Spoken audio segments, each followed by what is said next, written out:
Halo Bapak Ibu semuanya, perkenalkan nama saya Devi Lamria Hasibuan. Saya adalah mahasiswa PPG Angkatan Ketiga Universitas Bengkulu. Saat ini saya mengajar di SMPK IPK Tomang. Video ini menunjukkan praktik mengajar saya pada pembelajaran teks fantasi.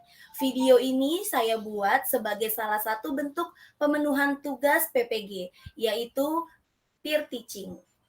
Selamat menyaksikan Bapak Ibu semuanya. Terima kasih. Halo, selamat pagi anak-anak Ibu yang terkasih. Apa kabar? Sehat, Bu. Selamat pagi, Bu. Sehat, Bu. Sehat, Bu. Puji Tuhan kalau kalian semua dalam kondisi yang baik. Ibu juga sama. Ibu juga dalam keadaan yang puji Tuhan sangat baik. Kita bersyukur pada Tuhan ya, karena Tuhan memberikan kita semua kesehatan. Jadi kita bisa memulai proses pembelajaran jarak jauh ini dengan maksimal.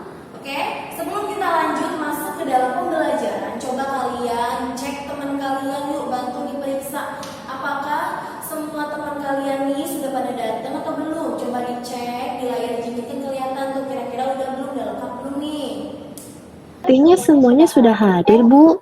Oke, kalau sudah lengkap kita akan mulai pelajaran kita dengan doa. Siapa yang hari ini dapat giliran untuk pimpin kita di dalam doa?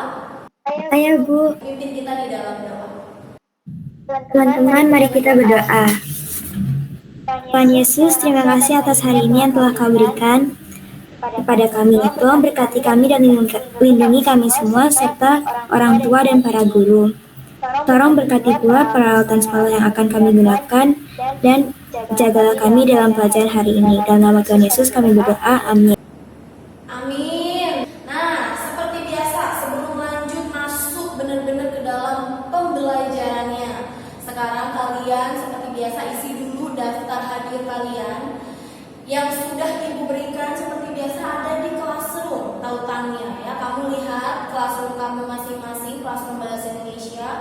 Di sana ada tautan Jiwong untuk kalian mengisi daftar hadir. Ibu berikan kalian waktu 1 menit ya, kan itu poinnya sedikit, jadi jangan terlalu lama. Pertemuan sebelumnya kita sudah sama-sama belajar tentang teks fantasi. Bagaimana cara untuk lebih memahami teks fantasi? Apa jawaban kamu? Mengenal unsur intrinsik. Oke, betul, unsur intrinsik. Seperti yang kalian tahu, unsur intrinsik itu kan adalah salah satu unsur pembangun di dalam cerita narasi. Salah satunya teks fantasi. Dengan kita sudah memahami unsur intrinsik, maka secara tidak langsung kita sudah memahami teks fantasi itu sendiri. Nah, kali ini kita masih nih membahas tentang teks fantasi, tetapi agak sedikit berbeda. Kalau kemarin kalian itu menganalisis tentang unsur intrinsik, ya kalian belajar tentang unsur intrinsik, kalian menemukan dengan cara membaca lalu kalian tahu apa yang disampaikan di dalam unsur intrinsik. Sekarang kita tidak hanya berhenti pada membaca, kita praktekkan. Maka kita harus tahu nih hal-hal penting apa yang harus diperhatikan saat kita hendak menulis sebuah teks, khususnya pada materi ini adalah teks fantasi. Oleh karena itu kita harus membuat tulisan yang baik. Nah, sekarang Ibu mau minta tolong satu dari antara kalian untuk membacakan sepenggal teks fantasi yang sudah Ibu siapkan. Sial, kata hatiku, aku terlambat lagi. Ku berlari sambil terus memperhatikan jam di pergelangan tangan kiriku. Rasanya aku akan dimarahi lagi oleh kepala sekolah. Sekian lama berlari, akhirnya sampai juga di sekolah. Pak Satpam, tolong bukakan gerbang untukku. Pintaku pada Satpam yang telah menutup gerbang sejak lama. Oke, Jaden, terima kasih. Ada yang mengerti apa yang disampaikan oleh Jaden? Cerita itu tentang apa, ngerti? Kenapa nggak ngerti? Coba, ada yang tahu nggak kenapa nggak ngerti? Karena tidak ada tanda titik atau koma. Bentar. Nggak ada jeda. Oke, nggak ada jeda. Bentar. Oke, Denis, apa Den? Ngomongnya nggak ada jeda, Ibu, jadi terlalu cepat. Oh, ngomongnya nggak ada jeda, jadi terlalu cepat. Jadi nggak ada yang ngerti nih tadi apa yang dimaksud oleh Jaden di dalam teks yang tadi dia baca, nggak ada? Maksudnya, amanatnya, pesannya, tokohnya ada yang tahu? Nggak ada yang tahu?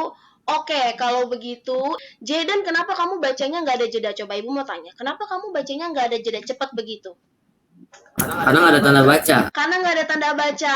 Oke, itulah pentingnya tanda baca. Sekarang semuanya perhatikan classroom kalian masing-masing. Classroom Bahasa Indonesia. Ibu sudah berikan materi ajar. Ya, kamu bisa lihat di situ ada materi ajar. Ibu juga sudah langsung sertakan LKPD. Tapi kamu perhatikan dulu yang materi ajarnya ya. Lihat di materi ajar itu, kamu buka. Lalu ada bagian tentang teks yang tadi dibaca sama Jaden. Kenapa Jaden bacanya seperti itu? Karena dia baca gitu ya karena nggak ada tanda bacanya.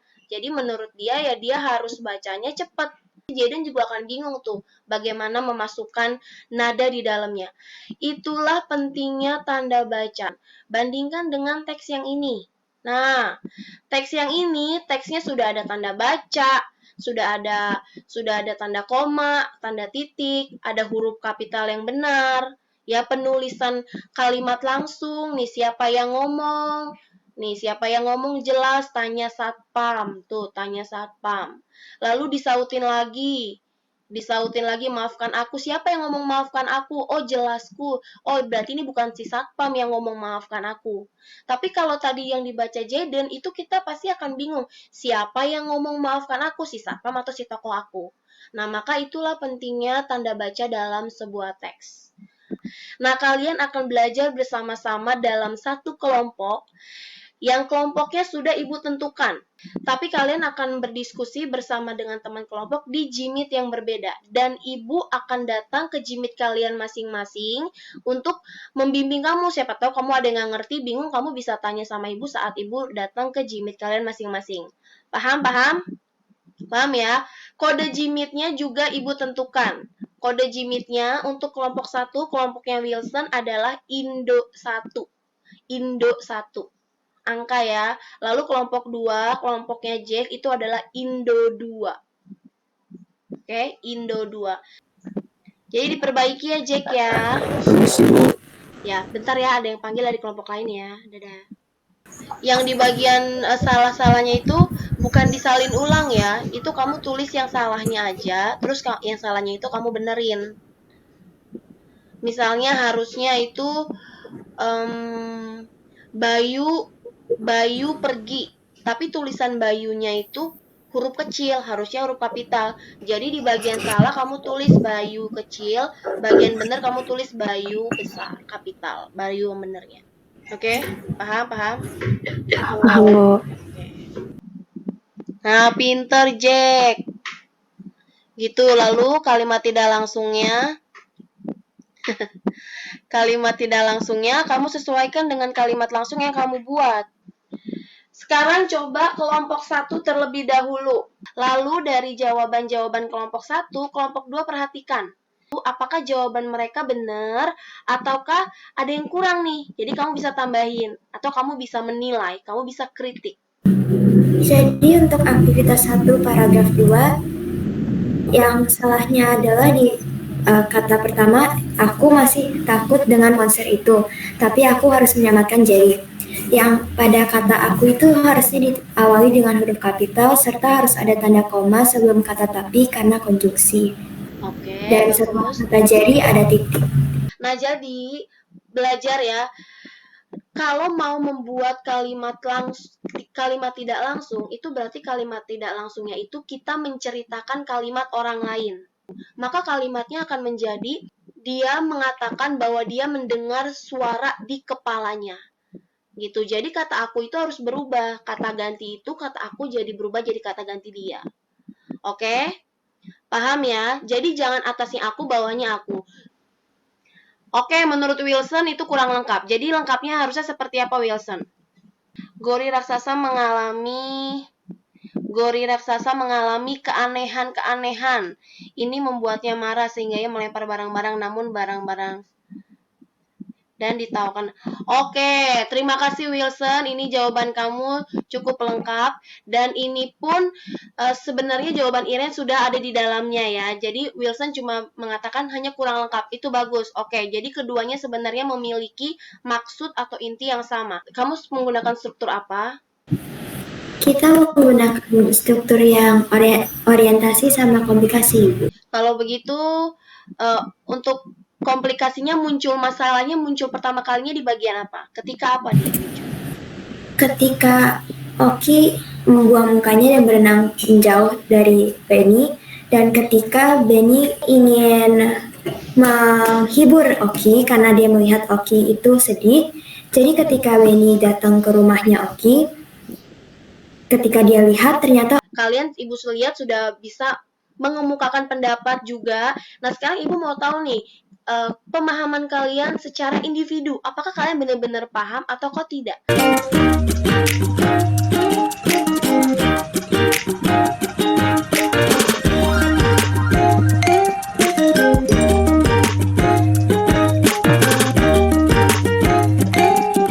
Dari hasil kuisis yang Ibu perhatikan, ini ada yang sudah mengerti, ada yang cukup mengerti, dan ada yang masih belum mengerti, tapi cuma sedikit kok belum mengertinya. Ya, nggak apa-apa, karena kita masih belajar yang pertama kali. Pertemuan selanjutnya kita akan belajar lagi dan kalian pasti akan menjadi jauh lebih mengerti lagi.